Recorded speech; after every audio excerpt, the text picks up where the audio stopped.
नमस्कार विद्यार्थी मित्रांनो, मी अमोल तडेकर स्वागत करतो आपल्या युट्यूब चॅनलवर फिजिक्स बाय अमोल सर। बाळांनो बघा रे, आपण 12th सायन्सचे पहिले 2 चॅप्टर जे आहेत ते कंप्लीट केलेले आहे। ओके बाळांनो, आता आज आपण चालू करतो रे 3rd चॅप्टर, नाव आहे आपलं kinetic theory of gases and radiation. बाळांनो 2 चॅप्टर मध्ये आपण थिअरी न्यूमेरिकल्स कव्हर केलेले होते पूर्ण प्रकारे आणि त्याच्या नोट्स पण दिलेल्या आहे। बाळांनो त्यांना रिवाइज करत राहायचं, अभ्यास करत राहायचं, अदरवाइज विसरून जाणार। ओके विसरायचं नाहीये, तुम्हाला आठवण करत त्याला कंटिन्युअसली रिवाइज करत राहायचं, वाचत राहायचं, सो दॅट तुम्ही विसरणार नाही। ओके चला तर आज चालू करतो आपण नवीन चॅप्टर आहे, कोणता रे 3rd चॅप्टर। काय नाव आहे बाळांनो? Kinetic theory of gases and radiation. हा चॅप्टर जो आहे किती मार्क्सचा चॅप्टर आहे रे? 7 मार्क्सचा हा चॅप्टर आहे बाळांनो। ओके तर बाळांनो बघा रे, काय काय स्टडी करायचं आहे, काय आहे कायनेटिक थिअरी। चॅप्टरचा मिनिंग समजून सांगतो, त्यानंतर आपण समोर त्याच्या जे काही थेरोटिकल पोर्शन दिलेलं आहे चॅप्टर मध्ये त्याला स्टडी करणार आहोत। पण तुम्ही जर बघितले असेल, माझे जे प्रिव्हियस व्हिडिओज बघितले असेल, तर पुस्तकामध्ये जे जे आहेत ते पूर्ण प्रकारे आपण कव्हर करतो। तर आपल्याला या चॅप्टर मध्ये सुद्धा तशाच प्रकारे कव्हर करायचंय आणि याला लवकर संपवणार आहोत आपण 3 ते 4 दिवसामध्ये। तर बाळांनो, आणि असं नाही की लवकर संपवायचं आहे तर म्हणजे सर खूप स्पीडने शिकवणार किंवा आम्हाला समजणार नाही असा काही पार्ट ना। ओके तुम्हाला समजेल अशाच प्रकारे शिकवणार, बट एवढाच आहे की 1-2 व्हिडिओ थोडे मी जास्त म्हणजे मोठे बनवणार। ओके चला बाळांनो, तर काय आहे बघा रे, नाव आहे आपल्या चॅप्टरचा chapter number 3 kinetic theory of gases and radiation. Okay बाळांनो, आता बघा रे, कोणाच्या कायनेटिक थिअरीला स्टडी करायचं? गॅसेस आणि रेडिएशन। तर कायनेटिक थिअरी म्हणजे काय होते सर ते सांगायच्या आधी बाळांनो गॅसेस आणि रेडिएशन बद्दल बोलू आपण। ओके तर बघा रे, सगळ्यात आधी बघा, पहिला चॅप्टर जो होता त्याला आपण 2 पार्ट मध्ये स्टडी केला होता। कोणते कोणते 2 पार्ट सर? तर बाळांनो पहिला पार्ट होता रे सर्क्युलर मोशन आणि दुसरा पार्ट होता रोटेशनल मोशन पहिल्या पार्ट चॅप्टर मध्ये। त्यानंतर सेकंड चॅप्टर जो होता त्यामध्ये सुद्धा आपण त्या सेकंड चॅप्टरला 2 पार्ट मध्ये स्टडी केला होता। कोणते कोणते रे? एक होता हायड्रोस्टॅटिक आणि दुसरा होता हायड्रोडायनॅमिक्स। तशाच प्रकारे बाळांनो हा जो तिसरा चॅप्टर आहे kinetic theory of gases and radiation आहे, तर या चॅप्टरला सुद्धा आपण 2 पार्ट मध्ये स्टडी करणार आहोत। सर हे कोणते कोणते? तर एक पार्ट म्हणजे गॅसियस वाला पार्ट आणि दुसरा कोणता रे? रेडिएशन वाला पार्ट। ओके तर 2 पार्ट मध्ये आपण याला स्टडी करणार आहोत, जास्त मोठा नाही आहे बाळांनो। ओके आणि किती मार्क्सचा वेटेज आहे या चॅप्टरला? तुमच्या बोर्ड एक्झाम मध्ये 7 मार्क्स साठी विचारल्या जाणार आहे या चॅप्टरला। ओके सोडायचं नाही, जास्त कठीण नाही आहे। ओके बिलीव्ह मी। तर बाळांनो बघा रे, आता काय बघायचं? Kinetic theory. Sir kinetic theory म्हणजे काय होते? तर बाळांनो कोणाची बघायची? गॅसेस आणि रेडिएशनची। तर बाळांनो मला सांगा रे की कायनेटिक म्हणजे काय होणार? तर हा मोशनचाच काहीतरी भाग आहे, सर नो? तर बाळांनो कायनेटिक थिअरी म्हणजे मोशन कशामुळे होत आहे किंवा का बरं होत आहे? तर बाळांनो कोणाची मोशन रे? गॅसेस मध्ये आणि रेडिएशन मुळे, सॉरी गॅसेस आणि रेडिएशन मध्ये होणारी जे मोशन आहे त्याला आपण स्टडी करणार आहोत। त्या मोशन मुळे येणारे वेगळे वेगळे फोर्सेस, त्या मोशन मुळे येणारा प्रेशर, गॅसेस मध्ये येणारी मोशन किंवा रेडिएशन मध्ये जे काय मोशन मध्ये येणार आहे त्याला आपण स्टडी करणार आहोत सोपी भाषेमध्ये। किंवा गॅसेस मध्ये आलेल्या किंवा गॅसेस मध्ये जर मोशन होत आहे, गॅस मॉलिक्यूल मोशन मध्ये आहेत, तर काय होते किंवा कोणते फोर्सेस लागतात, त्याच्यामध्ये काय इंटरनल चेंजेस येतात ते स्टडी करणार आहोत सोबत सोबत रेडिएशन। सर गॅसेस माहिती आहे, रेडिएशन काय आहे सर? तर बाळांनो रेडिएशन काय आहे रे? जसं नाव ऐकलं असेल, solar radiation, ultraviolet radiation, UV rays. बाळांनो हे काय रेडिएशन आहेत बाळांनो, आहे की नाही आहे? तर रेडिएशन म्हणजे काय होते रे? की हीट एनर्जी ट्रान्सफर करण्याची जी प्रोसेस असते त्याला काय म्हणतो आपण? रेडिएशन म्हणतो। Okay the process of transfer of heat that is called as A radiation. Okay बाळांनो चला तर चालू करतो सगळ्यात आधी। तर बाळांनो बघा रे, आपण पहिला पार्ट जो आहे तो गॅसेसचा पार्ट स्टडी करणार, दुसऱ्या पार्ट मध्ये रेडिएशनला स्टडी करणार। ओके चला तर गॅसेस मध्ये बाळांनो तुम्हाला शिकायचं असेल तर केमिस्ट्री मध्ये तुम्ही शिकले असणार, 11th मध्ये वगैरे नाही शिकले असणार, मी सांगतो बाळांनो। ओके तर तुम्ही बॉइल्स लॉ, चार्ल्स लॉ आणि गे लुसॅक लॉ नाव ऐकलं असेल बाळांनो। काय रे? Boyle's law, Boyle's law. Okay त्याच्यानंतर बाळांनो चार्ल्स लॉ, चार्ल्स लॉ आणि तिसरा लॉ आहे बाळांनो गे लुसॅक लॉ, गे लुसॅक्स लॉ। ओके बाळांनो तर बघा रे, सगळ्यात आधी बॉइल्स लॉ काय म्हणते? गॅसेसचा स्टडी करत होतो तर हे लॉ माहिती असणे आवश्यक आहे। ओके चला बाळांनो, तर बॉइल्स लॉ काय म्हणतो रे? की एखाद्या गॅसचा प्रेशर जो आहे तो कसा राहते रे, इनव्हर्सली प्रपोर्शनल राहणार कोणाला, तर व्हॉल्यूमला. प्रेशर जो राहणार, ओके, प्रेशर बघा काय लक्षात ठेवायचं, प्रेशर, व्हॉल्यूम आणि टेम्परेचर या तीन गोष्टींमधले रिलेशन म्हणजे हे तीन लॉ आहेत. प्रेशर, व्हॉल्यूम आणि टेम्परेचर मॅक्रोस्कोपिक प्रॉपर्टीज आहेत गॅसच्या बाळांनो. तर या तिन्ही प्रॉपर्टी मधला जो रिलेशन आहे त्या रिलेशन म्हणजे जे तीन लॉ मध्ये आपण समजणार आहोत. ओके, चला तर पहिला लॉ काय रे, बॉइल्स लॉ. बॉइल्स लॉ काय म्हणतो की एखाद्या गॅसचा जो प्रेशर आहे तो कसा राहणार, इनव्हर्सली प्रपोर्शनल राहणार कोणाला, त्या गॅसच्या व्हॉल्यूमला. कधी रे, at constant temperature. At constant temperature T कसा राहणार, टेम्परेचर कसा राहणार, कॉन्स्टंट. म्हणजे एखाद्या गॅसचा कॉन्स्टंट टेम्परेचर आहे, टेम्परेचर कॉन्स्टंट आहे, तर त्या गॅसचा प्रेशर जो आहे तो व्हॉल्यूमला कसा राहणार, इनव्हर्सली प्रपोर्शनल. ओके, चला बाळांनो, आता इनव्हर्सली प्रपोर्शनल म्हणजे काय होते रे, तर सपोज जर व्हॉल्यूम वाढला तर प्रेशर कमी होणार आणि प्रेशर जर वाढला तर व्हॉल्यूम काय होणार, कमी होणार. म्हणजे हा काय दोघांमधला इनव्हर्स प्रपोर्शन आहे. ओके, आणि बाळांनो दुसरा लॉ हा काय झाला मग, बॉइल्स लॉ काय म्हणतो रे, की the pressure of an gas is inversely proportional to its volume at constant temperature. समजला का बाळांनो, पहिला बॉइल्स लॉ. त्यानंतर दुसरा आहे रे चार्ल्स लॉ आहे. ओके, तर चार्ल्स लॉ काय म्हणते बाळांनो, चार्ल्स काय म्हणते बघा, तर जो कोण आहे व्हॉल्यूम आहे, volume of a gas is directly proportional to its temperature. म्हणजे गॅसचा जो व्हॉल्यूम राहणार बघ तो त्या गॅसच्या टेम्परेचरला कसा राहणार आहे, डायरेक्टली प्रपोर्शनल राहणार. मग प्रेशर कसं राहील, तर कॉन्स्टंट राहणार. ओके, तर at constant pressure, at constant pressure. तर बाळांनो बघा चार्ल्स लॉ काय म्हणतो, स्टेटमेंट कशी राहणार याची, the volume of a gas is directly proportional to its temperature at constant pressure.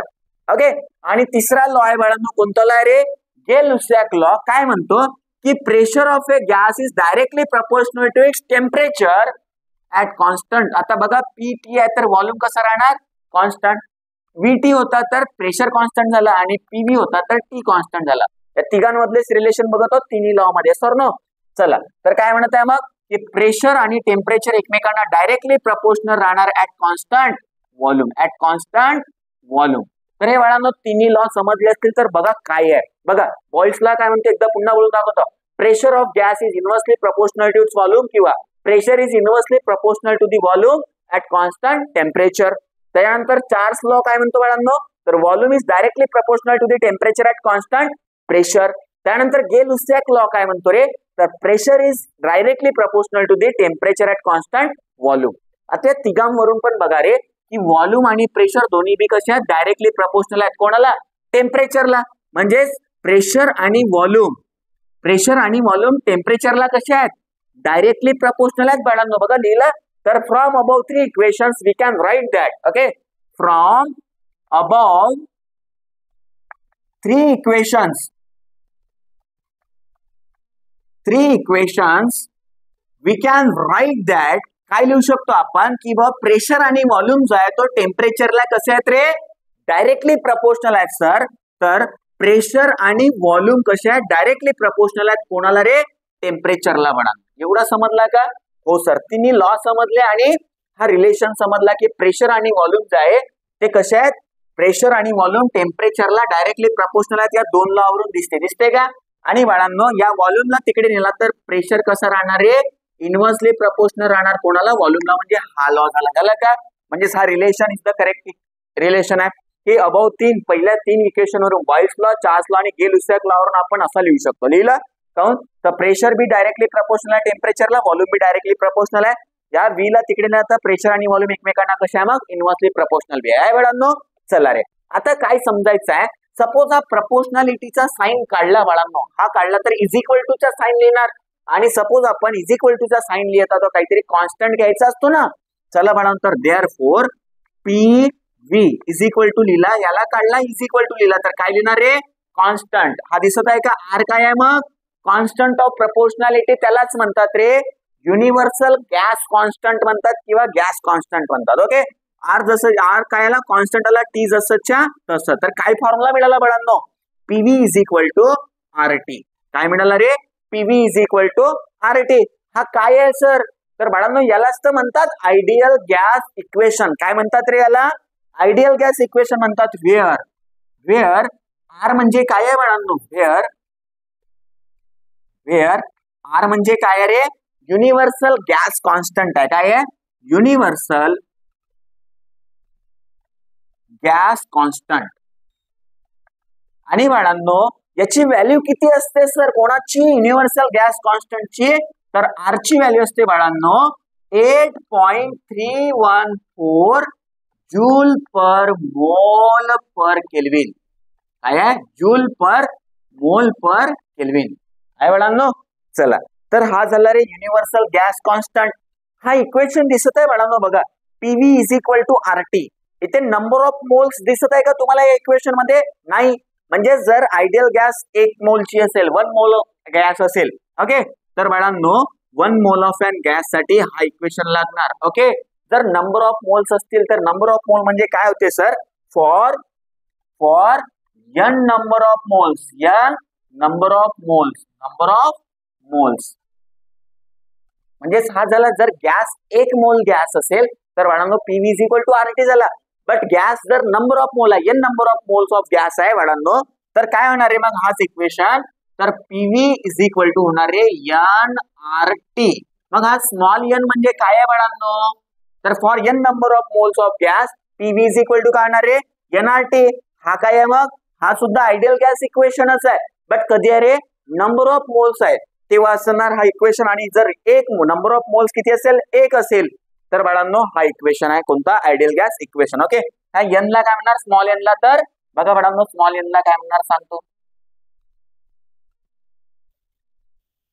Okay बघा रे, वेअर स्मॉल n म्हणजे काय रे, स्मॉल n ला काय म्हणणार, स्मॉल n म्हणजे number of moles, number of moles of gas. Okay, चला बाळांनो त्याच्यानंतर बघा छोट्या छोट्या गोष्टी आहेत बट कामाची आहेत बाळांनो. बघा सांगत होता, ओके, n म्हणजे काय, नंबर ऑफ मोल्स आहे, तर n चा फॉर्म्युला असतो बाळांनो नंबर ऑफ मोल्स. ओके, लक्षात ठेवायचं आहे, number of moles is equal to number of molecule. Capital N म्हणजे काय मग, number of molecule. Small n म्हणजे काय रे, number of moles. Note down करून ठेवायचं. ओके, तर बाळांनो number of mole is equal to the number of molecule per unit Avogadro number. Na म्हणजे काय मग, ॲव्होगॅड्रो नंबर म्हणतात. Na म्हणजे काय रे बाळांनो, ॲव्होगॅड्रो नंबर आहे. वेअर Na म्हणजे काय रे, ॲव्होगॅड्रो नंबर आहे.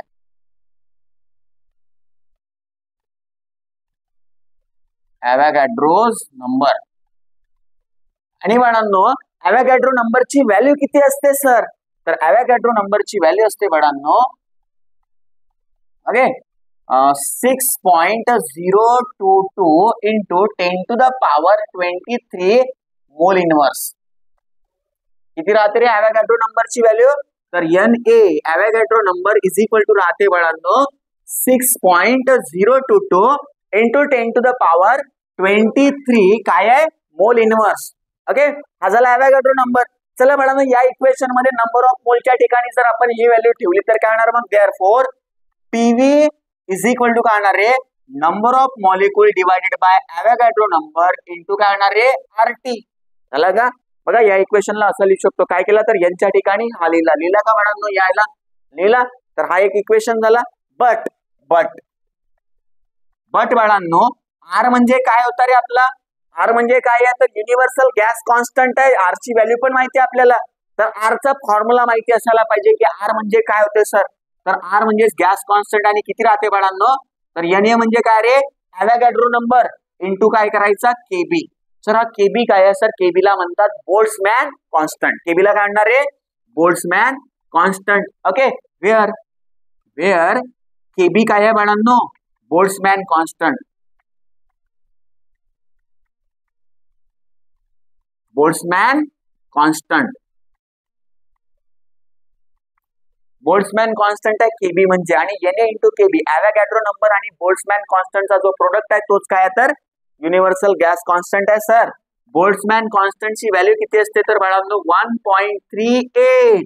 किती असते रे, 1.38 into 10 to the power -23 joule per kelvin. Joule per kelvin हा कोण आहे मग, बोल्ट्झमॅन कॉन्स्टंटची व्हॅल्यू आहे बाळांनो ही. ओके, चला समोर चालायचं. तर या एवढ्या गोष्टी तुम्हाला पुरा बेसिक गोष्टी होत्या. बघा सगळ्याचे 3 लॉ समजले, तिन्ही लॉ वरून एक इक्वेशन काढला, PV is equal to RT. 1 mole of gas साठी इक्वेशन आयडियल गॅस इक्वेशन म्हणणार याला. आर म्हणजे काय होता रे, गॅस कॉन्स्टंट होता, आर ची व्हॅल्यू सांगितली बाळांनो. त्यानंतर जर number of moles of gas असतील तर N number of mole, N small N म्हणजे number of moles, capital N म्हणजे नंबर ऑफ मॉलिक्युल्स. ओके बाळांनो, पीव्ही इज इक्वल टू काय होणार मग NRT, and this is the ideal gas equation for N number of moles of gas. Okay where N म्हणजे काय number of moles आहे, number of mole म्हणजे काय होते रे, तर number of molecule divided by Avogadro number. N म्हणजे काय रे, ॲव्होगॅड्रो नंबर आहे. ॲव्होगॅड्रो नंबरची व्हॅल्यू किती असते, 6.022 into 10 to the power 23 mole inverse. त्यानंतर बाळांनो फॉर्म्युला या इक्वेशन मध्ये यांची व्हॅल्यू ठेवली तर याची व्हॅल्यू इथे ठेवली इक्वेशन 1 या वाल्या इक्वेशन मध्ये, तर हा इक्वेशन मिळाला आपल्याला. सर नो पुन्हा आर म्हणजेच काय होते तर एन इंटू केबी होते. केबी म्हणजे काय रे, बोल्ट्झमॅन कॉन्स्टंट आहे. बोल्ट्झमॅन कॉन्स्टंटची व्हॅल्यू किती असते रे, 1.38 into 10 to power -23 joule per kelvin. आता बाळांनो एन इंटू केबी लिहा आरच्या ठिकाणी, तर पीव्ही इज इक्वल टू काय होणार मग, number of molecule divided by Avogadro number into काय रे आर आहे. आर म्हणजेच काय Avogadro number into Boltzmann constant into काय बाळांनो तर टेम्परेचर आहे. याने काय झालं रे, कॅन्सर राहिलं काय, तर PV is equal to number of molecules into KB into T, and this is the ideal gas इक्वेशनचा डिफरंट फॉर्म आहे का. हा एक होता आयडियल गॅस इक्वेशन, हा बी आहे, हा सुद्धा आहे आणि हा सुद्धा आहे. आहेत का बाळांनो, these are the different forms of ideal gas equation. Right लक्षात. बघा बाळांनो, छोट्या छोट्या गोष्टी बारकाईने समजायच्या आहेत. ओके आणि यांच्या कुठेतरी नोट्स डाऊन करून ठेवायचे आहेत. ओके चला बाळांनो, त्यानंतर समोर आपण बघणार आहोत रे, याच्या समोरचा पोर्शन आहे की बिहेवियर ऑफ गॅस, गॅस कशी बिहेव करते सर. ओके चला तर समोर बघू आपण बिहेवियर ऑफ गॅस. चला रे, मिटवायचं बाळांनो याला, आवश्यक असेल तर स्क्रीनशॉट घेऊन घ्या कारण खूप जास्त गोष्टी लिहिल्या यामध्ये. ओके याच्या नोट्स पण देणार आहोत बाळांनो, टेन्शन घ्यायचा नाही. चला समोर चला, आता काय समजायचं आपल्याला समोर. ओके चला रे, समजत आहे बाळांनो चॅप्टर, समजणार. ह्या छोट्या छोट्या गोष्टी होत्या. ओके जास्त काहीच डिफिकल्ट नाही, बिलकुल व्यवस्थित प्रॅक्टिस करा बाई. 1-2 वेळेस लेक्चरला बघा, व्यवस्थित प्रॅक्टिस करा, येऊन जाईल. ओके चला समोर चालायचं आहे, तर काय करणार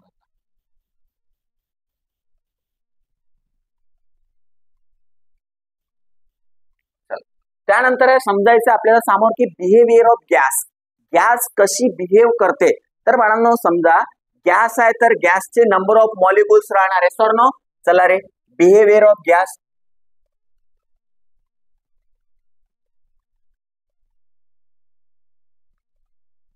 ओके तर बाळांनो समजा एखाद्या कंटेनर किंवा आपल्या घरी गॅसचा सिलेंडर असतो, सिलेंडर मध्ये गॅस आहे समजा. ओके तर गॅस जे असते बाळांनो, नंबर ऑफ मॉलिक्युल्स असतात गॅसचे, आणि गॅस जे असते त्या नंबर ऑफ मॉलिक्युल जे असतात गॅसेसचे ते कसे असतात रे, कंटिन्युअसली रॅन्डम मोशन मध्ये असतात. ओके आणि बाळांनो गॅसच्या एका मॉलिक्युलला स्टडी करणे पॉसिबल नाही होत. का बरं, कारण मॉलिक्युल जे आहेत ते कंटिन्युअसली मोशन मध्ये असतात. ओके त्याच्यामुळे आपण गॅसला कॅरेक्टराइज कशाने करणार सर, कोणत्या आधारावर आपण गॅसला कॅरेक्टराइज करणार. तर बाळांनो गॅसला कॅरेक्टराइज करणार आपण त्याच्या प्रेशर, व्हॉल्यूम आणि टेम्परेचरच्या आधारावर. प्रेशर, व्हॉल्यूम आणि टेम्परेचरच्या बेसिसवर आपण गॅसला काय करणार आहे, कॅरेक्टराइज करणार. त्यानंतर गॅस कशी बिहेव करते, तर एखाद्या कंटेनर मध्ये जर आपण गॅस कन्सिडर केले तर गॅस जे असते किंवा गॅसेसचे मॉलिक्युल जे असतात बाळांनो ते कसे असतात रे, कंटिन्युअसली रॅन्डम किंवा डिसऑर्डर्ड मोशन मध्ये राहतात. एक असं नाही आहे की तुम्ही गॅसला बंद केले तर मॉलिक्युल थांबून आहे, असं होत नाही. ओके आणि बाळांनो गॅसच्या सिंगल मॉलिक्युलला स्टडी करणे पॉसिबल नसल्यामुळे आपण त्या गॅसला या बेसिसवर कॅरेक्टराइज करणार आहोत आणि काही गोष्टी अज्युम करणार आहोत की असं होते बा. तर त्याला म्हणतात रे assumptions made in kinetic theory of gases. हा प्रश्न विचारला जातो बाळा तुम्हाला 2 मार्क्स साठी. कोणता प्रश्न रे, तर what are the assumptions, what are the assumptions made in kinetic theory of gases. Okay हा क्वेश्चन विचारला जातो बाळांनो किती मार्क्स साठी रे, 2 मार्क्सचा प्रश्न. लिहायचं काय असते बाळांनो, तर पहिला पॉइंट ओके की गॅसला कॅरेक्टराइज करणार आपण त्याच्या प्रेशर, व्हॉल्यूम आणि टेम्परेचरवर, लिहिला पहिला पॉइंट. त्यानंतर दुसरा पॉइंट रे की गॅसेसचे जे मॉलिक्युल्स असतात किंवा गॅसचे मॉलिक्युल असतात, गॅस म्हणजेच एक मॉलिक्युल नाही राहणार, किती राहणार, नंबर ऑफ मॉलिक्युल राहणार बाळांनो. फॉर एक्झाम्पल एक काय घेतला रे मी, बॉक्स घेतला, या बॉक्स मध्ये समजा आयडियल गॅस आहे किंवा गॅस आहे, तर गॅसचा एकच मॉलिक्युल राहणार आहे का, नाही, नंबर ऑफ मॉलिक्युल्स राहणार आहेत गॅसचे. सर नो तर नंबर ऑफ मॉलिक्युल रेस्ट मध्ये राहणार का, नाही.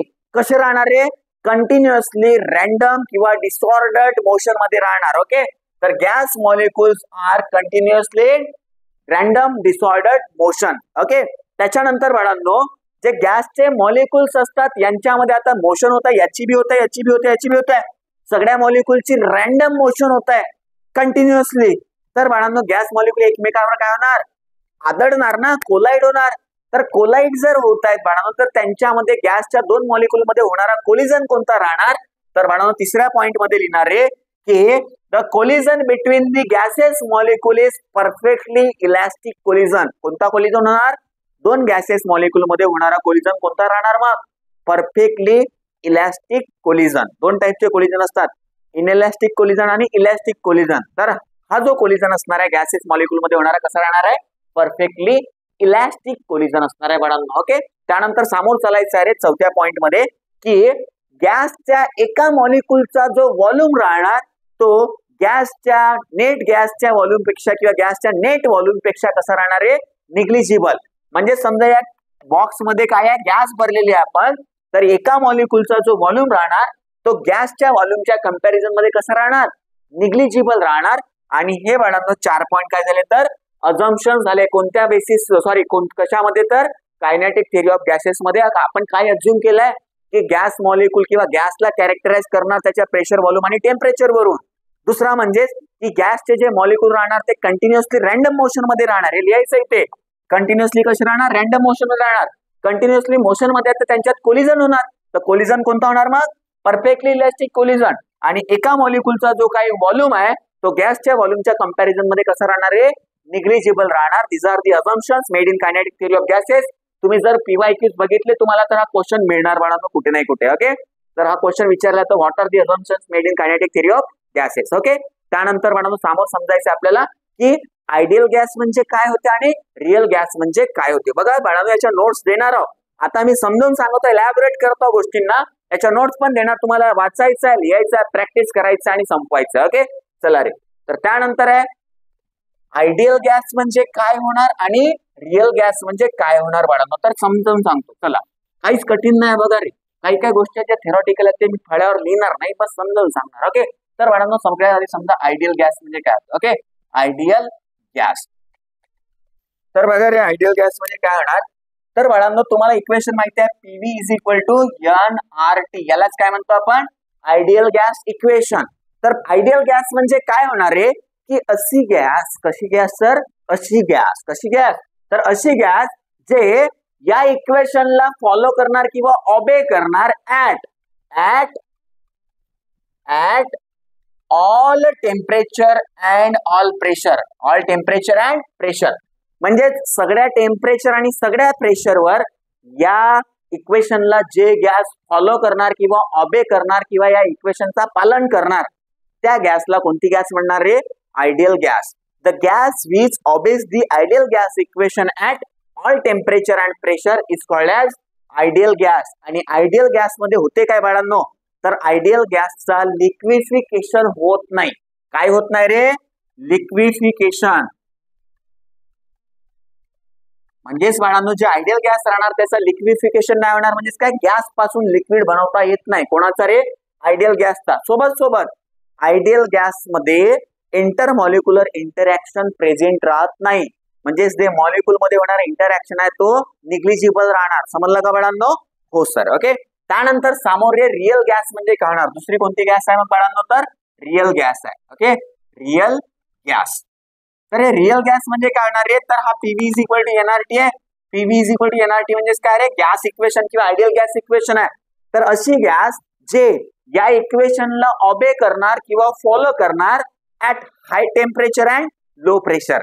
कधी रे, टेम्परेचर कसं राहणार तर हाय आणि प्रेशर कसं राहणार तर बाळांनो लो. प्रेशर कसं राहणार रे, लो. तर हाय टेम्परेचर आणि लो प्रेशरवर PV is equal to nRT या इक्वेशनला जे गॅस फॉलो करणार त्या गॅसला म्हणणार रे रिअल गॅस. आता इंग्लिश मध्ये सांगतो बाळांनो, डेफिनेशन काय आहे बघा रे. The gas which obeys the ideal gas equation at high temperature and low pressure is called as real gas. Okay, आता सर रिअल गॅसचे काही कॅरेक्टरिस्टिक सांगा.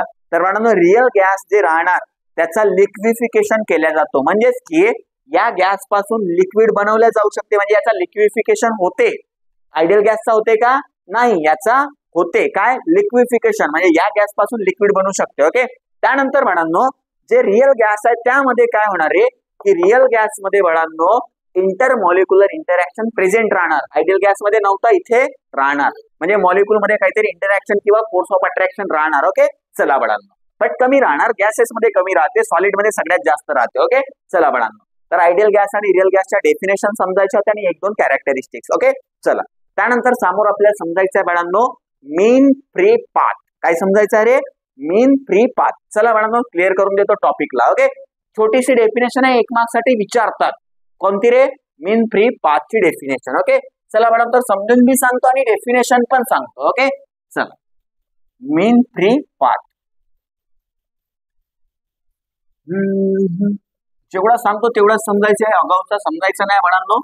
बस प्रॉपरली तेवढंच केले ना, तुमचा फिजिक्स मध्ये एकदम व्यवस्थित आणि जसा तुमची अपेक्षा ना त्याच्या अपेक्षेच्या बियॉन्ड दी अपेक्षा तुमचा स्कोर येऊ शकतो. ओके. तर अपेक्षा कोण आहे? तर जे तुमची आहे तेच अपेक्षा आहे. ओके बाळांनो.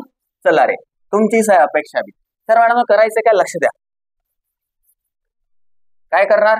काय सांगा ना, सांगा मी नाही वाटते. कशी सांगून सर आम्ही? तर बाळांनो बघा रे, समोर आपल्याला समजायचं आहे मीन फ्री पाथ. काय रे? मीन फ्री पाथ. बाळांनो मीन फ्री पाथला डिनोट करणार आपण लॅम्बडाने. कशाने रे? लॅम्बडाने डिनोट करणार मीन फ्री पाथला. चला, तर आता सर होते काय मीन फ्री पाथ? म्हणजे डिनोट तर लॅम्बडाने केले, म्हणले काय तर मीन फ्री पाथ, म्हणजे लॅम्बडा म्हणजे मीन फ्री पाथ आहे. बट होते काय सर? तर बघा बाळांनो काय होते तर सांगतो. समजा की हा एक बॉक्स आहे आणि या बॉक्स मध्ये काय रे? गॅस आहे. काय या बॉक्स मध्ये?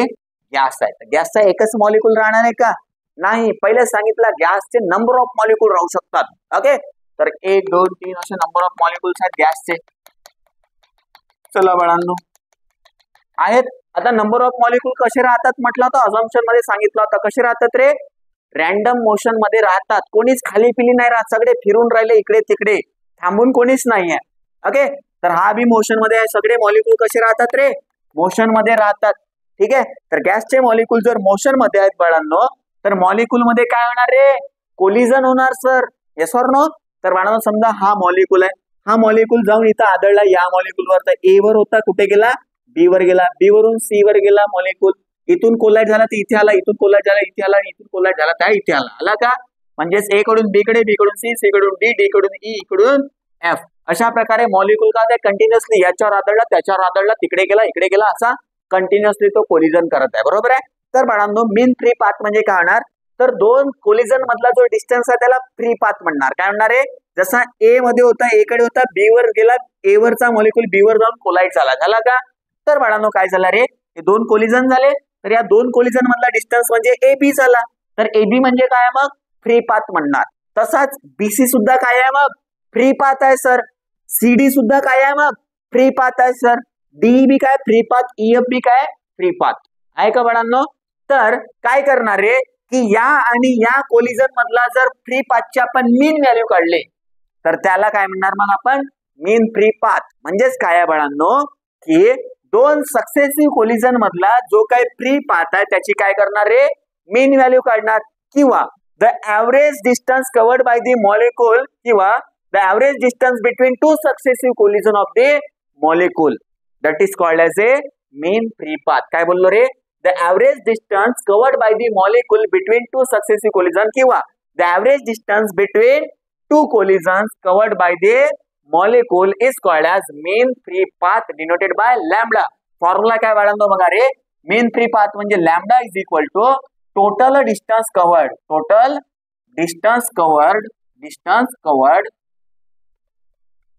by the molecule divided by total number of collisions.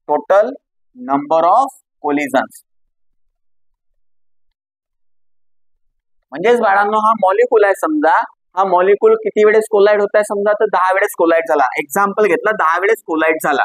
आणि 10 वेळेस जेव्हा कोलाइड झाला तेव्हा त्याचा काहीतरी डिस्टन्स होता इथपासून इथपर्यंत, इथपासून इथपर्यंत, इथपासून इथपर्यंत, इथपासून इथपर्यंत. तर सगळ्या डिस्टन्सची ऍडिशन डिवायडेड बाय जेवढे वेळेस कोलाइड झाला तो म्हणजेच काय तर मीन फ्री पाथ म्हणजे lambda. Total distance cover divide by total number of collision. Okay.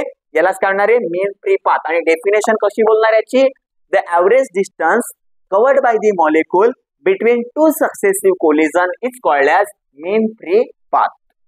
Average distance आहे बाळांनो बघा, total distance divided by number of collision म्हणजे ऍव्हरेज काढलेला आहे आपण. ऍव्हरेज डिस्टन्सलाच काय म्हणणार तर मीन फ्री पाथ. दोन सक्सेसिव्ह कोलिजन मधला जो ऍव्हरेज डिस्टन्स राहणार त्याला काढणार आहे मीन फ्री पाथ म्हणणार. आणि फ्री पाथ म्हणजे काढणार तो दोन कोलिजन मधल्या डिस्टन्सला फ्री पाथ, आणि सगळ्या फ्री पाथची मीन व्हॅल्यू किंवा ऍव्हरेज व्हॅल्यू म्हणजेच काढणार आहे mean free path denoted by lambda. हा झाला त्याचा फॉर्म्युला. अगेन बाळांनो लॅम्बडाचा एक फॉर्म्युला असतो बघा, सांगतो. Lambda is equal to 1/√2 okay pi d square number of molecules per unit volume. हा फॉर्म्युला असतो. काय आहे बाळांनो, 1/√2 फक्त रूट मध्ये 2 आहे, पाय बाहेर आहे रूटच्या, D square number of molecules per unit volume. Okay and this is what mean free पाथचा सेकंड फॉर्म्युला. हा एक फॉर्म्युला झाला, हा दुसरा फॉर्म्युला झाला मीन फ्री पाथचा. ओके आणि बाळांनो हा डी म्हणजे काय आहे सर, तर डी म्हणजे राहणार आहे डायमीटर ऑफ मॉलिक्युल. जो कोणता मॉलिक्युल आहे त्याची डायमीटर म्हणजे डी. एन म्हणजे काय नंबर ऑफ मॉलिक्युल्स, व्ही म्हणजे काय रे व्हॉल्यूम ऑफ गॅस. ओके चला तर हा झाला मीन फ्री पाथ. डेफिनेशन काय होती मीन फ्री पाथची एकदा सांगा बरं. हा काय मीन फ्री पाथ म्हणजे डिस्टन्स आहे एक प्रकारचा, याचा युनिट काय राहणार आहे मीटर. ओके आणि डेफिनेशन काय राहणार, डेफिनेशन डिफाइन कसं करणार बाळांनो फ्री पाथला, the average distance covered by the molecule between two successive collision that is called as a mean free path. हा त्याचा एक फॉर्म्युला, दुसरा फॉर्म्युला आणि होते काय, तर हा झाला डिस्टन्स, हा एवढा डिस्टन्स फ्री पाथ झाला, हा डिस्टन्स फ्री पाथ झाला, हा बी फ्री पाथ झाला.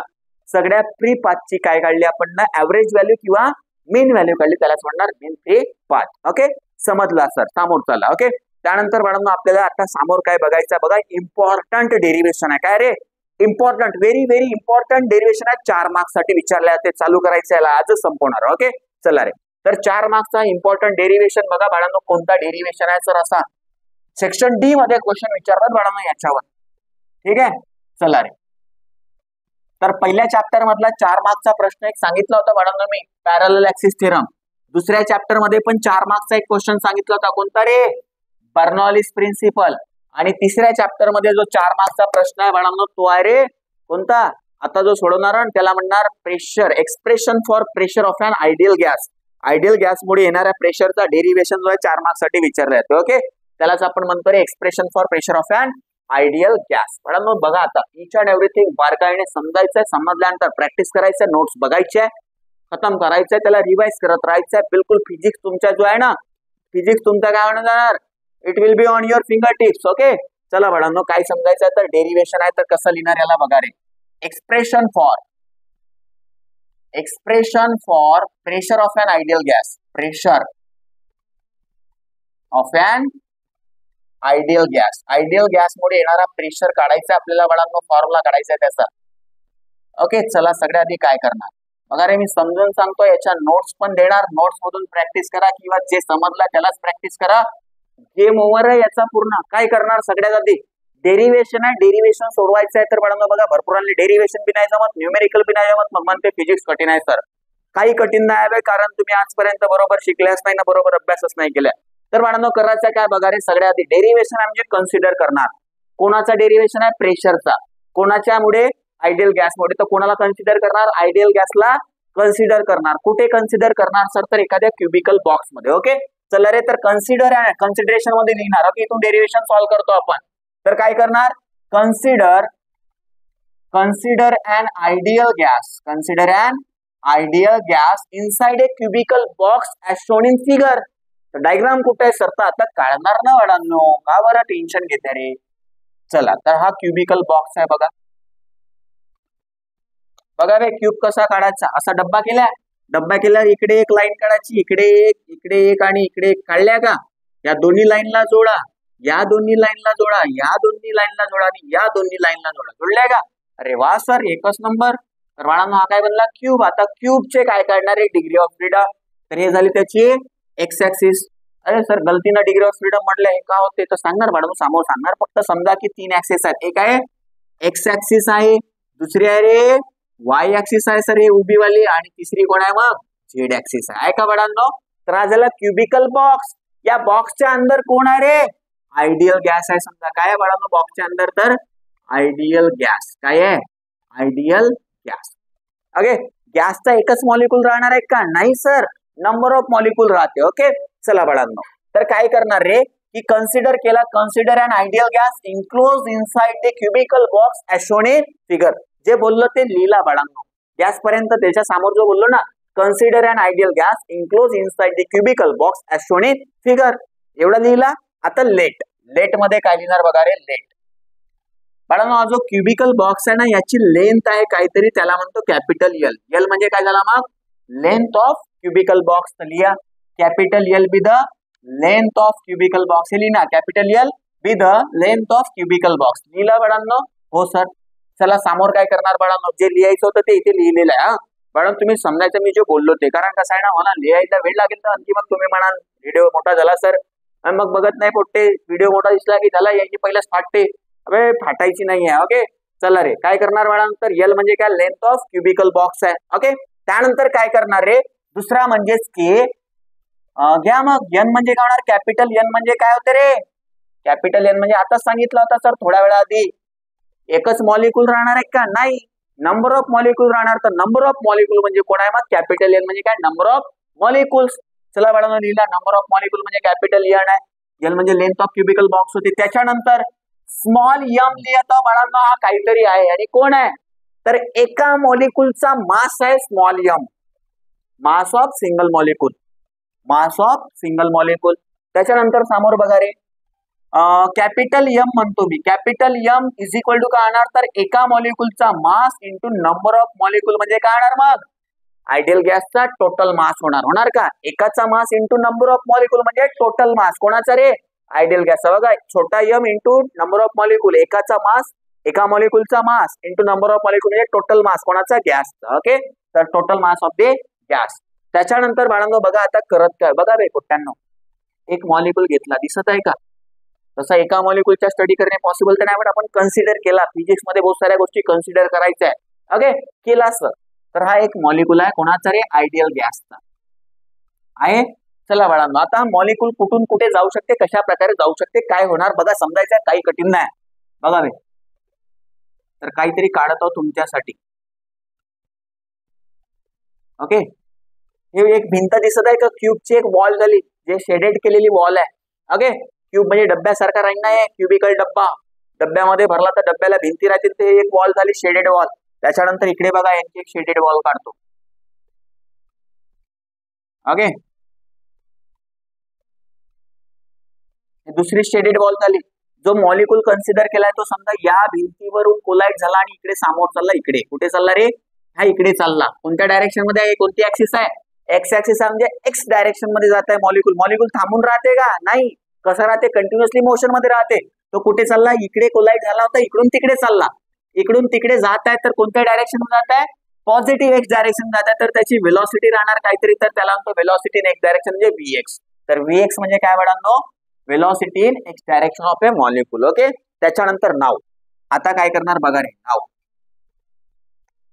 ओके बाळांनो, आता होते काय समजायचं बघा, प्रत्येक गोष्ट समजावून सांगतो. बघा रे, जेवढा सांगितलं ना तेवढा समजलं असेल. आता समोर चला डेरिव्हेशनला सॉल्व्ह करायचं आहे. काय करणार सर, तर हा जो मॉलिक्यूल आहे हा समोर जात आहे कोणत्या डायरेक्शन मध्ये रे, एक्स डायरेक्शन मध्ये, तेव्हा त्याची व्हेलॉसिटी किती आहे, Vx आहे. आता मॉलिक्यूल बॉक्सच्या अंदर इथपर्यंत आला, एक्स डायरेक्शन जात आहे, समजा कुठपर्यंत येईल, या भिंतीपर्यंत. जे शेडेड वॉल आहे ना इथपर्यंत येणार, इथे आल्यावर मॉलिक्यूल भिंतीवर कोलाइड होणार, कोलाइड झाला भिंती या तिकडे जाईल का बे, नाही, बॉक्सच्या बाहेर जाणार आहे का मॉलिक्यूल, नाही, कुठे येणार, वापस येणार. कुठे येणार, वापस येणार. जेव्हा वापस येणार तेव्हा त्याची व्हेलॉसिटी बघा रिव्हर्स झाली.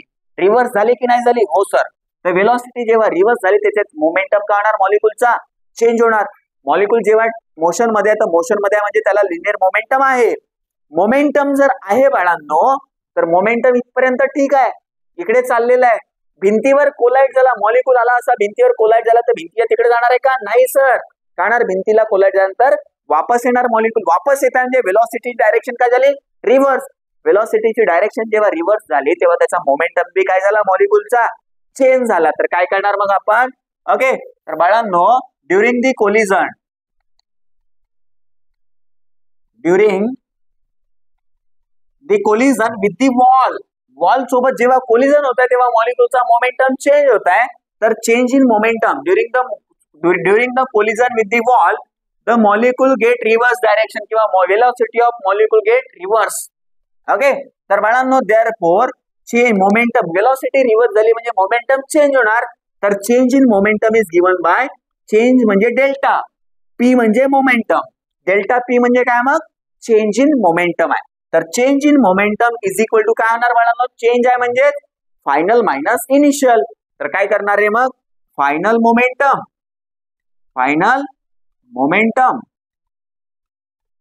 मायनस इनिशियल मोमेंटम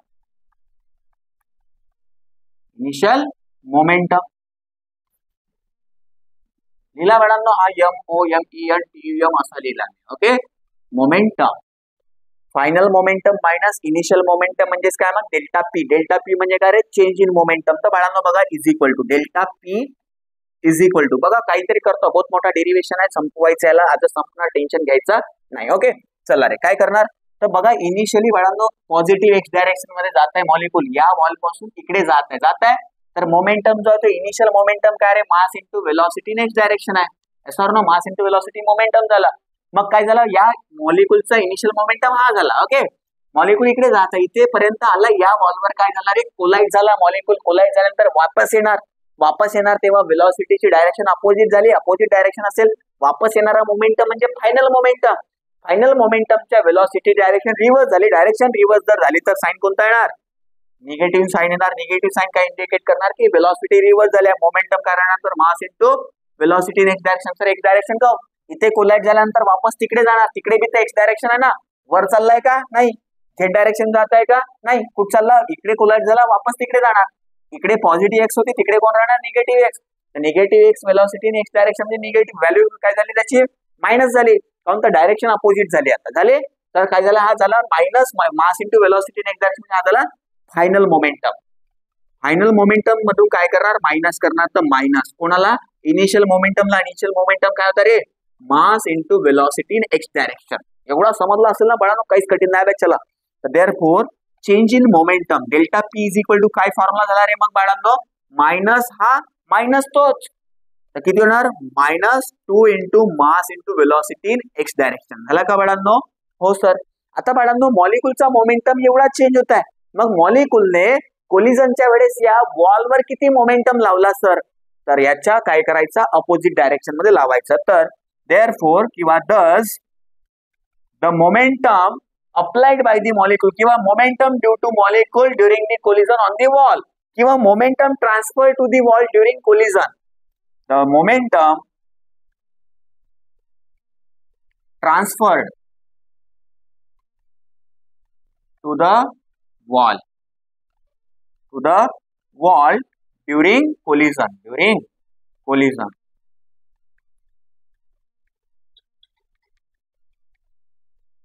मॉलिक्यूलने वॉलवर किती मोमेंटम लावला मग, तर याचा अपोजिट म्हणजेच देअरफॉर मॉलिक्यूलने वॉलवर लावलेला मोमेंटम म्हणजे मायनसचा साइन काढायचा आणि काय लिहायचा 2 into mass into velocity in x direction. लिहिलाय का बाळांनो, लिहिल्या. चला आता काय करणार बघा रे नाव. ओके नाव बाळांनो आपल्याला काय करायचं आहे बघा. आता मॉलिक्यूल जो होता तो इकडून तिकडे गेला म्हणजे समोर गेला म्हणजे फॉरवर्ड डायरेक्शन म्हणजे फोर्थ मोशन झाली मॉलिक्यूलची. फोर्थ म्हणजे समोर, मग इथे आल्यावर काय होणार तर कोलाइड झाल्यानंतर वापस येणार, वापस म्हणजे बॅक. तर during forth and back motion मॉलिक्यूलचा डिस्प्लेसमेंट किती होत आहे, तर एक वेळेस इकडून इकडे गेला इथपर्यंत, दुसऱ्या वेळेस इथून इकडे आला इथपर्यंत. तर इकडून इकडे गेला म्हणजे यल झाला, वापस तेवढा चला म्हणजे एल प्लस एल. डिस्प्लेसमेंट किती होत आहे फोर्थ आणि बॅक मोशन मध्ये ट्वाइस एल डिस्प्लेसमेंट होत आहे का. तर बाळांनो during forth and back motion,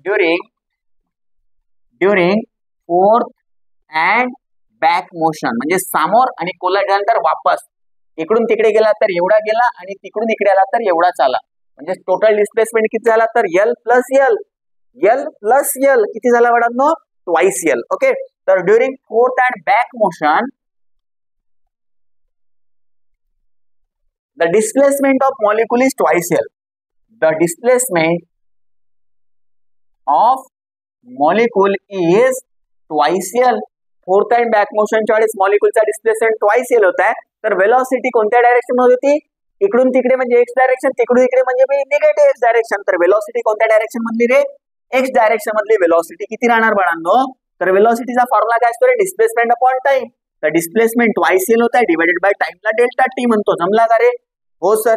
तर इम्प्लाइज दॅट बाळांनो बघा, इम्प्लाइज दॅट याच्यावरून डेल्टा टी काढायचा, तर याला इकडे आणतो त्याला तिकडे येतो, काय येणार delta T is equal to काय येणार रे ट्वाइस एल डिवायडेड बाय काय होणार बाळांनो velocity in x direction. Delta T चा फॉर्म्युला मिळाला. आता काय करणार रे according to Newton second law of motion. काय बाळांनो न्यूटनचा सेकंड लॉ सांगा रे लवकर. Okay, according to Newton second law of motion force म्हणजे काय होते रे rate of change of momentum म्हणजे फोर्स होते सर. ओके चला बाळांनो, तर according to Newton second law किंवा अकॉर्डिंग टू मी शॉर्ट मध्ये लिहितो अकॉर्डिंग टू सेकंड लॉ काय होते बाळांनो सेकंड लॉ नुसार फोर्स म्हणजेच काय होते रे तर फोर्स इज इक्वल टू काय होणार बाळांनो बघा बोला लवकर काय होणार रे delta P upon delta T म्हणजे काय होणार फोर्स होणार sir. Rate of change of momentum with respect to time म्हणजेच काय होते रे फोर्स होते. तर पहिला मॉलिक्यूल हा एक मॉलिक्यूल आहे समजा पहिला मॉलिक्यूल आहे एकच मॉलिक्यूल राहणार नाही म्हणून पहिल्या मॉलिक्यूल मिळणारा फोर्सला म्हणतो F1.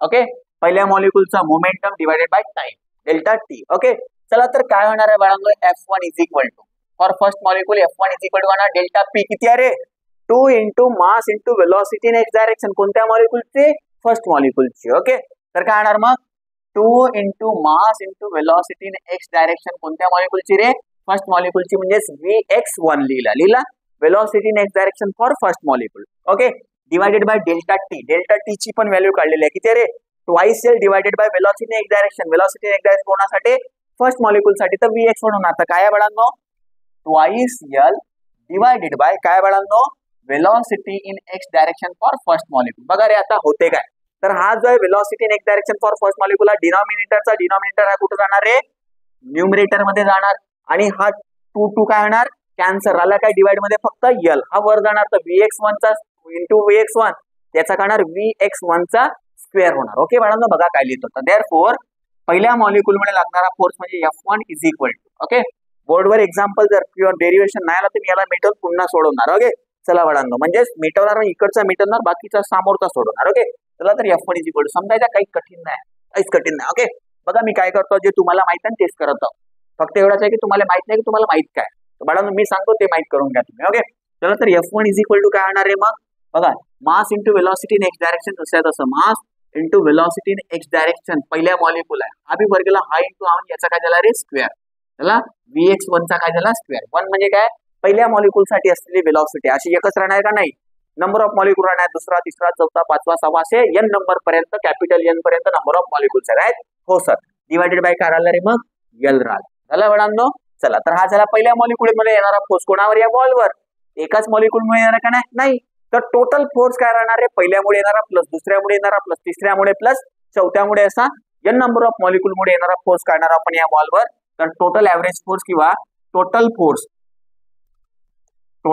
Force on the ball is given bye काढणार आहे मग टोटल फोर्सला म्हणतो F इज इक्वल टू सगळ्या फोर्सेसची काढणार ऍडिशन तर कसं होणार F1 plus F2 plus F3 plus plus plus कुठपर्यंत बाळांनो F नंबर ऑफ मॉलिक्यूल म्हणजे N तर F N पर्यंत. ओके छोटा वाला N नाही छोटा N म्हणजे काय होते रे नंबर ऑफ मोल होते नंबर ऑफ मॉलिक्यूलला कॅपिटल N म्हटलंय आपण. ओके चला तर F इज इक्वल टू काढणार बघा आता F1 काय आहे तर बाळांनो M अपॉन L कॉन्स्टंट राहणार Vx1 Vx2 Vx3 Vx4 असा Vxn नंबरच्या मॉलिक्यूल पर्यंत तर M अपॉन L तर कॉन्स्टंट झाला तर कॉमन काढा त्याला तर बाळांनो काय झाला रे M अपॉन L कॉमन काढला राहिला काय पहिल्या फोर्स आहे तर पहिल्या मॉलिक्यूल मध्ये येणाऱ्या वेलोसिटीचा स्क्वेअर Vx1 चा स्क्वेअर प्लस करणार आहे Vx2 चा स्क्वेअर प्लस प्लस प्लस कुठपर्यंत बाळांनो velocity in x direction n मॉलिक्यूलचा कारण n नंबरच्या मॉलिक्यूलचा काय स्क्वेअर लिहिला बाळांनो. चला आता काय करणार बाय डेफिनेशन ऑफ कोणती वेलोसिटी रे मीन स्क्वेअर वेलोसिटी MSV म्हणजे काढणार मग शॉर्ट मध्ये लिहिला मी मीन स्क्वेअर वेलोसिटी काय असते सर तर बाळांनो वेलोसिटी इन एक्स डायरेक्शनचा स्क्वेअर इज इक्वल टू काढणार या सगळ्यांच्या काय करणार रे व्हॅल्यूला काय करणार मीन व्हॅल्यू काढणार कशी काढणार सर बघा तर Vx1 चा स्क्वेअर प्लस Vx2 चा स्क्वेअर प्लस प्लस प्लस कुठपर्यंत बाळांनो वेलोसिटी इन एक्स डायरेक्शन नंबरच्या मॉलिक्यूलचा स्क्वेअर झाले रे मीन स्क्वेअर वेलोसिटी झाली. याचं काय काढायचं आहे तर सगळ्या वेलोसिटी या स्क्वेअरची ऍडिशन केलं याची काय काढणार मीन व्हॅल्यू कशी काढणार तर डिवायडेड बाय किती आहेत रे 1 पासून n पर्यंत म्हणजे नंबर ऑफ मॉलिक्यूल किती आहेत तर n केला, नंबर ऑफ मॉलिक्यूलने काय केला डिवाइड केला. आता या n ला इकडे आणा, तर n into velocity in X डायरेक्शनचा स्क्वेअर म्हणजे mean square velocity is equal to काय होणार बाळांनो, तर ब्रॅकेट मध्ये राहणार काय मग सांगा, vx1 चा स्क्वेअर प्लस vx दुसऱ्या मॉलिक्यूल साठी स्क्वेअर प्लस प्लस प्लस कुठपर्यंत vx n नंबरच्या मॉलिक्यूलचा स्क्वेअर. समजला का? बघा हा ब्रॅकेट बघा आणि हा ब्रॅकेट बघा सेम आहे का रे, तर देअरफॉर फोर्सचा फॉर्म्युला बघा या इक्वेशनला बघा इकडे आणत आहोत, तर या इक्वेशनला बघा आता इथे आणत आहोत. ओके, तर देअरफॉर काय होणार madam, F is equal to काय होणार रे, m अपॉन L जसंच्या तसं लिहिलं का. बघा हे जे व्हॅल्यू काढल्या ना या ब्रॅकेटची व्हॅल्यू ओके ही वाली व्हॅल्यूच्या ठिकाणी याला लिहिणार कुठे या इक्वेशन मध्ये. ओके चला, तर F is equal to m upon L जसे तसं या ब्रॅकेटच्या ठिकाणी काय लिहिणार आहे, तर हा लिहिणार काय मग number of molecules into velocity in X डायरेक्शनचा स्क्वेअर झाला का बाळांनो. हा झाला रे फोर्स झाला, टोटल फोर्स झाला. आपल्याला फोर्स साठी डेरिव्हेशन काढायचं आहे का नाही, आपल्याला प्रेशर साठी काढायचं. तर फोर्स म्हणजे काय होते, प्रेशर म्हणजे काय होते, फोर्स अपॉन एरिया. तर फोर्सच्या भागीला एरिया करा तर काय मिळेल, प्रेशर मिळेल. चला संपला, डेरिव्हेशन छोटासाच राहिला, आता थोडासाच राहिला आणि जास्त संपलेला. ओके चला काय करणार बघा रे आता, by definition of pressure is equal to काय होते रे, फोर्स अपॉन एरिया होते. फोर्सचा फॉर्म्युला आपण काढलेला आहे, तर काय होणार मग, therefore pressure is equal to force किती आहे रे, m अपॉन L आहे, तर m अपॉन L काय आहे, n into velocity in x direction. तर n into velocity in X डायरेक्शनचा काय स्क्वेअर डिवाइडेड बाय काय करणार रे, L जसंच्या तसं इंटू मध्ये काय येणार ते डिवाइड मध्ये याच्यासोबत L सोबत तर एरिया. आता लेंथ इंटू एरिया म्हणजे क्यूबचा काय होणार रे, व्हॉल्यूम. काऊन ते एरिया इंटू लेंथ म्हणजे क्यूबचा काय होणार, व्हॉल्यूम होणार मॅडम. तर प्रेशर इज इक्वल टू काय फॉर्म्युला मिळाला मग, तर व्हॉल्यूमला लिहितो जसं तसं, पण m एका मॉलिक्यूलचा mass into number of molecules into velocity in X डायरेक्शनचा स्क्वेअर डिवाइडेड बाय काय झाला रे, व्हॉल्यूम झाला का. आणि हा झाला प्रेशरचा डेरिव्हेशन. फक्त काढायचं काय आहे, तर या Vx ची व्हॅल्यू काढायची, संपला डेरिव्हेशन. आणि किती मार्क्स आहे हा, 4 मार्क्सचा डेरिव्हेशन आहे बाळांनो. ओके चला इथपर्यंत समजला. आता समोर थोडसा दम घेऊन पहा, काहीच कठीण नाही. ओके चला बाळांनो काय करायचं आता बघा रे, लक्ष द्या, काहीच कठीण नाही बी समजला ना तरी कठीण नाही, 2 वेळेस पहा समजन, आपोआपच समजन, काही टेन्शन घ्यायची गरज नाही बाळांनो. याला इक्वेशन नंबर काहीतरी म्हणतो पण नाही म्हणत, याला डब्बाच करतो. ओके आता हा डब्बा जसं त्या तसं ठेवा, कारण या डब्यामध्ये आपण एक गोष्ट पुट करणार आहोत, त्या डब्याला समोर वापरणार. ओके कसं तर बघा नाव. ओके काय करणार रे, बट वेलॉसिटीचा जो स्क्वेअर राहणार तो कसा राहणार बघा रे, काय राहणार, तर वेलॉसिटी इन एक्स डायरेक्शनचा स्क्वेअर मीन स्क्वेअर वेलॉसिटी हा प्लस वेलॉसिटी इन वाय डायरेक्शनचा square plus velocity in Z डायरेक्शनचा स्क्वेअर. सर हा कसा लिहिले बघा बाळांनो, मॉलिक्यूल जो होता आपण कन्सिडर केला होता की तो एक्स डायरेक्शन मध्ये जात आहे, बट असा होते का, तो फक्त एक्स डायरेक्शन मध्ये जाईल का, मॉलिक्यूल कुठे भी जाऊ शकते, एक्स डायरेक्शन मध्ये जाऊ शकते, वाय डायरेक्शन मध्ये जाऊ शकते, झेड डायरेक्शन मध्ये जाऊ शकते. म्हणजेच की मॉलिक्यूलची जे मीन स्क्वेअर वेलॉसिटी आहे ते काय राहणार, एक्स वाय आणि झेड डायरेक्शन मध्ये असणाऱ्या वेलॉसिटीच्या स्क्वेअरची ऍडिशन आहे, म्हणजे मीन स्क्वेअर वेलॉसिटी आहे ते. ओके चला बाळांनो, बट आता करणार काय, चला जागा पाहिजे म्हणून थोडस जागा बनवत जातो. ओके चला, बट होते काय रे, by symmetry of the cube. Cube कसा असतो रे, सिमेट्रिकल असतो, सगळ्या साईड सारख्या असतात क्यूबच्या. म्हणजे जेवढ्या स्पीडने तो एक्स डायरेक्शन मध्ये जाऊ शकते तेवढ्या स्पीडने तो वाय डायरेक्शन मध्ये जाणार, किंवा तेवढ्या स्पीडने तो झेड डायरेक्शन मध्ये जाणार. म्हणजेच की by symmetry of the cube, by symmetry of cube velocity in x direction जेवढी राहणार तेवढीच वेलॉसिटी इन वाय डायरेक्शन राहणार, तेवढीच वेलॉसिटी इन झेड डायरेक्शन राहणार. ओके म्हणजेच की मॉलिक्यूल जो आहे बा जेवढ्या स्पीडने एक्स ऍक्सिस कडे जात होता, जर तो वाय ऍक्सिस कडे जात असेल तर तेवढ्या स्पीडने जाणार. जे स्पीड इकडे होती तेवढीच तिकडे जात असेल तिकडे राहणार, तेवढ्या स्पीडने जर झेड कडे जात असेल तर तेवढी स्पीड राहणार. ओके समजा 5च्या स्पीडने इकडे जाते तर 5च्या स्पीडने तिकडे जाणार, किंवा 5च्या स्पीडने इकडे जाणार. म्हणजे मॉलिक्यूलची सगळ्या डायरेक्शन मध्ये स्पीड कशी राहणार, सेम, कोणीकडे बी जा सेम स्पीडने जाणार. ओके चला बाळांनो, तर Vx is equal to Vy is equal to Vz ठेवा इथं चुपचाप.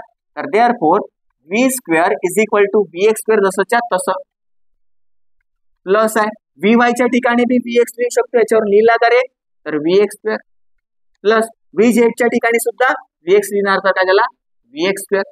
ओके बाळांनो बघा आता काय करतो, तर देअरफॉर यांची सगळ्यांची ऍडिशन म्हणजे V square is equal to 3 velocity in X डायरेक्शनचा स्क्वेअर, आणि आपल्याला हा पाहिजे तर 3 ला इकडे घेऊन येतो. Therefore velocity next direction square is equal to काय आहे v²/3 किंवा 1/3 v². समजला का रे?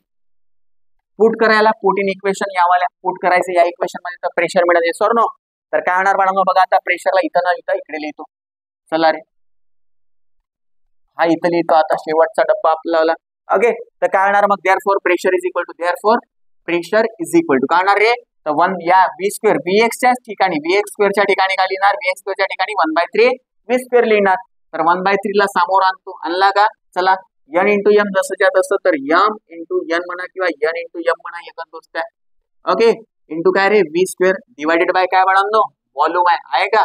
And this is the expression for pressure of an ideal gas. आणि बाळांनो हा काय रे आयडियल गॅसच्या प्रेशरचा डेरिव्हेशन आहे. ओके आता पुन्हा याचा आणखी डिफरंट फॉर्म सांगतो. ओके हा झाला हा n × m म्हणजे टोटल मास होते बघा गॅसचा. m × n किंवा n × m म्हणजे काय होणार गॅसचा टोटल मास म्हणजे कॅपिटल M. तर प्रेशरचा आणखी एक फॉर्म्युला येणार therefore pressure is equal to 1/3 total mass of gas divided by volume into वेलॉसिटीचा काय रे स्क्वेअर आहे किंवा मीन स्क्वेअर वेलॉसिटी आहे ते.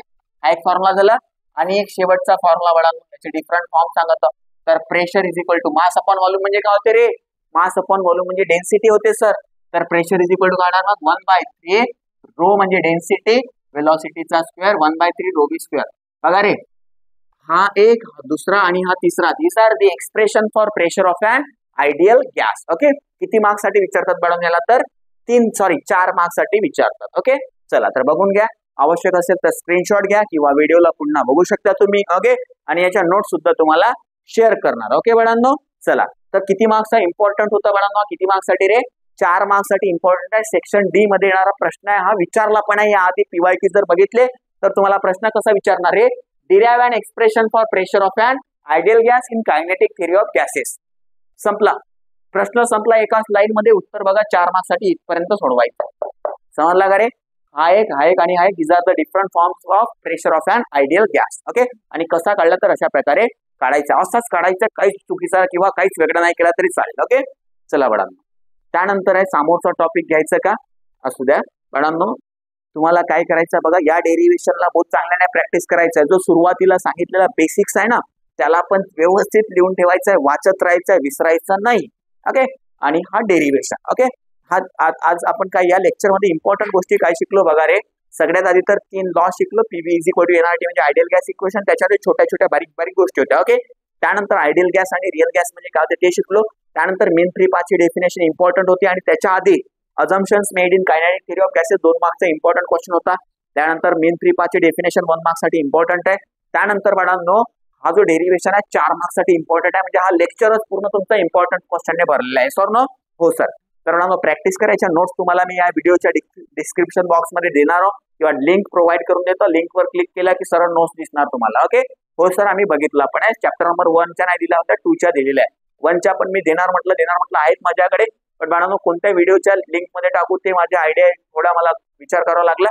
तर बघणार एखादा लंबा लेक्चर घेणार चॅप्टर 1 चा की थोडे इम्पॉर्टंट क्वेश्चन वगैरे सांगणार तेव्हा त्याचे नोट्स पण टाकून देणार. ओके चला त्यानंतर बाळांनो प्रॅक्टिस करायचं आहे. आणि हा सपोज काही क्वेरी आहे काही प्रॉब्लेम आहे सिलेबसचा टेन्शन येत आहे बाळांनो मला कमेंट करा. तुम्ही तुमचा पूर्ण प्रॉब्लेम सॉल्व्ह करून देणार. ओके चला तर आणि हा पुन्हा एक शेवटचा पॉईंट बोलायचा आहे बाळांनो की जर तुम्हाला लाईव्ह लेक्चर हवा असेल तर बाळांनो कमेंट मध्ये सांगायचं आहे. जर कमीत कमी 10 स्टुडंट जर मला लाईव्ह लेक्चर साठी जर रेडी दिसले तर बाळांनो मी 1-2 दिवसातच लाईव्ह लेक्चर चालू करू शकतो. मला काहीच प्रॉब्लेम नाही. ह्या ज्या गोष्टी तुम्हाला मी रेकॉर्ड करून पाठवतो तेच तुम्हाला लाईव्ह शिकायला मिळणार. सो दॅट आपण लाईव्ह आपला इंटरॅक्शन पण होणार. ओके तुम्ही रेडी असाल तर कमेंट करायचं आहे. Otherwise no problem. ओके चला तर थँक्यू सो मच.